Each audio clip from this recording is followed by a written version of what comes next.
हिमाचल में कांग्रेस सरकार के 1 महीने के कार्यकाल पर विपक्षी भाजपा ने निशाना साधा है और इस दौरान प्रदेश में अव्यवस्था फैलने के आरोप लगाए हैं। विपक्ष के नेता पूर्व मुख्यमंत्री जयराम ठाकुर ने सत्ता नहीं व्यवस्था परिवर्तन के बयान पर सीएम को स्थिति स्पष्ट करने को कहा है। उन्होंने सीएम से सवाल किया है कि जनता के हित में लिए गए फैसलों को पलटकर सरकार कौन सी व्यवस्था परिवर्तन करना चाह रही है। नेता प्रतिपक्ष जयराम ठाकुर ने शिमला में प्रेस कॉन्फ्रेंस कर सरकार पर हमला बोलते हुए कहा कि पूर्व में बीजेपी सरकार ने प्रतिशोध की भावना से काम नहीं किया, लेकिन कांग्रेस ने सत्ता में आते ही जनता के हित में लिए गए सभी फैसलों को पलटने का काम किया है। मंत्रिमंडल के गठन से पहले ही असंवैधानिक तरीके से कैबिनेट के फैसलों को बदलना सही नहीं है। कांग्रेस की सरकार बनते ही प्रदेश में 2 बड़े सीमेंट उद्योग बंद हो गए। 1 महीने का समय बीतने के बाद भी सरकार समस्या का हल निकालने में विफल रही, जिससे हजारों लोग सड़कों पर आ गए। मंत्रिमंडल पर नेता विपक्ष ने सवाल खड़े करते हुए कहा कि इसमें जातीय व क्षेत्रीय असंतुलन है। सबसे बड़े जिला कांगड़ा ने सरकार बनाने में अहम भूमिका अदा की, लेकिन एक ही मंत्री इस जिले से बनाया गया। जयराम ठाकुर ने कहा कि एक ओर तो सरकार खर्चे कम करने की बात कह रही है, लेकिन अब 6 मुख्य संसदीय सचिव बनाए गए हैं और इसके साथ ही विधायक न होने के बावजूद भी 3 लोगों को कैबिनेट का दर्जा दिया गया है, जिसकी कोई जरूरत नहीं थी। सीपीएस बनाने को लेकर असम व अन्य राज्यों में भी सरकार के निर्णय को हाईकोर्ट में चुनौती दी गई, जहां सीपीएस की नियुक्ति को कोर्ट ने अनुचित ठहराया। सीपीएस नियुक्ति पर प्रदेश में भी बीजेपी कानून सलाह ले रही है। प्रदेश सरकार द्वारा डीजल में वैट बढ़ाने के फैसले को उन्होंने जनता विरोधी बताया और कहा कि इससे प्रदेश की गरीब जनता पर महंगाई का बोझ पड़ेगा। यह सरकार देश की जनता के साथ छलावा कर रही है, जनता इन्हें माफ नहीं करेगी। मिशन लोटस पर पूछे गए सवाल पर जयराम ठाकुर ने कहा कि कांग्रेस सरकार में अव्यवस्था फैली है। भाजपा का मिशन लोटस को लेकर कोई विचार नहीं है, लेकिन अगर खुद कांग्रेस सरकार ऐसे हालात पैदा करेगी तो भाजपा मिशन लोटस पर विचार कर सकती है। 30 दिन के सरकार के कार्यकाल का आकलन करें, और मैं समझता हूं, और मेरी ही समझ का विषय नहीं है, पूरे प्रदेश के लोगों का भी, कि एक तरह के एक मेस क्रिएट कर दिया गया है। एक तरह का इस प्रकार से हर तरह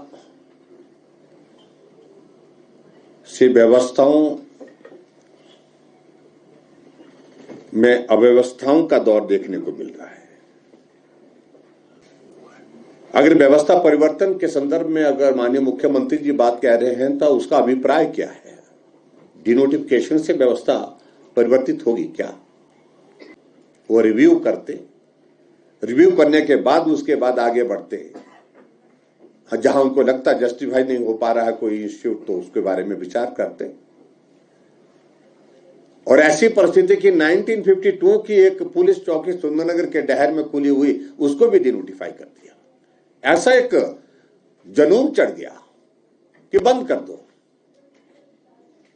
और हिमाचल के इतिहास में इस बात को आप लोगों ने देखा होगा कि सरकार बनने के साथ साथ में इंडस्ट्री बंद, यानी कि सीमेंट इंडस्ट्री बंद हो गई, जो आज तक हिमाचल प्रदेश में हुई नहीं।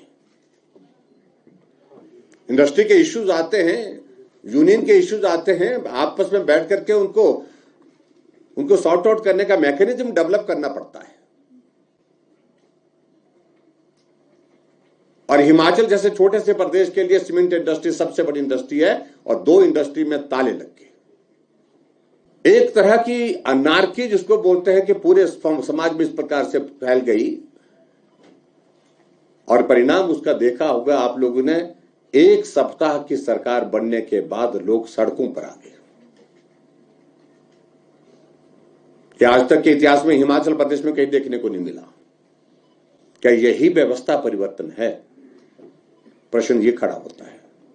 मंत्रिमंडल का विस्तार हुआ है, मैं उसमें सभी मंत्रियों को बधाई देता हूं, लेकिन मेरा यह मानना है कि हिमाचल प्रदेश में जो मंत्रिमंडल का वर्तमान में जो गठन हुआ है वो उसमें बहुत बड़ा असंतुलन है, क्षेत्रीय असंतुलन है, और उसके साथ साथ में और भी जातीय भी असंतुलन उसमें है। लेकिन कांगड़ा ने तो सरकार बनाने में निर्णायक भूमिका निभाई है, और कांगड़ा 15 विधानसभा क्षेत्र में एक मंत्री दिया ना, एकमात्र मंत्री पार्लियामेंट में एक स्पीकर। और पार्लियामेंट्री कॉन्स्टिट्यूंसी में एक एडिशन करे तो एक स्पीकर है।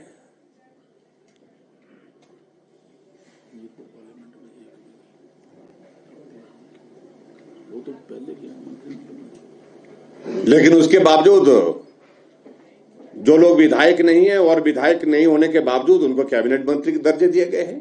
एक नहीं, तीन उसमें हो गए।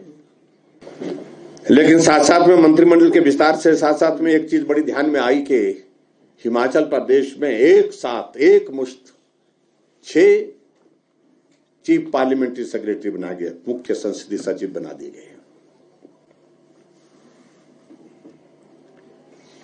और 6 पार्लियामेंट्री सेक्रेटरी बनाए गए।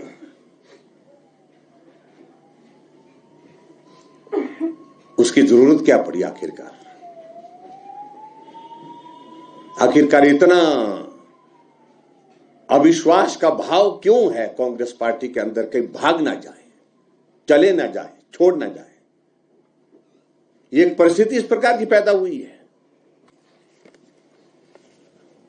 और एक तरफ कहा जा रहा है कि हम व्यवस्था परिवर्तन में हिमाचल प्रदेश में रिसोर्सेज जनरेट करने की बात कर रहे हैं, कम खर्चा करेंगे।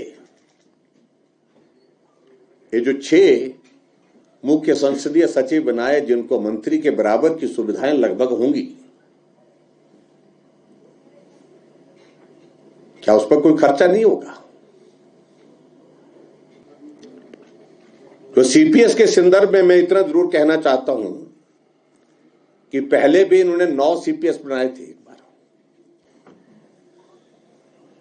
असम गवर्नमेंट ने एक एक्ट बनाया था सीपीएस और पीएस के लिए, parliamentary secretary and chief parliamentary secretary के लिए, और जिसको हाई कोर्ट गुवाहाटी ने जो है उसमें ये पूछा था हाई कोर्ट ने कि भी क्या विधानसभा को ये एक्ट को बनाने का अधिकार है? और अल्टीमेटली हाई कोर्ट ने भी कहा कि यह अधिकार नहीं है। कहा है, सुप्रीम कोर्ट ने कहा कि ये बेसिक जो स्पिरिट है, जो 164(1)(a) के इस स्पिरिट के अगेंस्ट है, जहां मंत्रिमंडल की संख्या सीमित की गई है, निर्धारित की गई है, उस स्पिरिट के अगेंस्ट जाता है। और ये स्ट्राइक डाउन हुआ है। सुप्रीम कोर्ट ने हाई कोर्ट के उस निर्णय को जो है वो यथावत रखते हुए स्ट्राइक डाउन किया गया। मूड में नहीं है, बिल्कुल हम अपनी भूमिका में हैं, लेकिन अपनी परिस्थितियां ऐसी कर दें कि अगर हमको कुछ करना पड़े तो उस वक्त सोचेंगे। News desk, anyone live.